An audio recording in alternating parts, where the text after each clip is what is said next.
ওর মুখটা একদম সাহেবের মতো লাগছিল। চলো বাড়ি যাই। জামা গায়ে দিচ্ছ?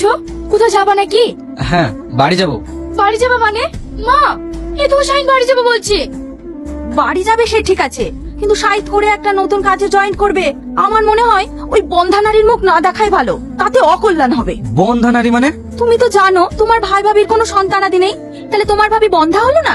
হ্যাঁ গো, মা ঠিকই বলেছি। তুমি জয়েন করো, কিছুদিন পরে যেও। শাহিন কোথায় যাবে? তুমি এই খাসির মাংসগুলো রান্না করো। শ্রাবণী, শাহিনকে নিয়ে শপিংটা সেরে আয়। তাহলে তাই করো, চলো। তুমি সারাদিন কেঁদেই যাবে, চলো দুটো খেয়ে নাও গা। পল্লবী, আমার কোনো খিদে নেই। কি করে খেতে থাকবে?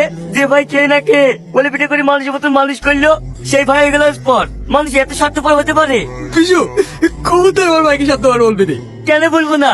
যে ভাবি ওকে মানুষের মতন মানুষ করতে গিয়ে নিজের সন্তান পর্যন্ত নেয়নি, আর সেই ভাবি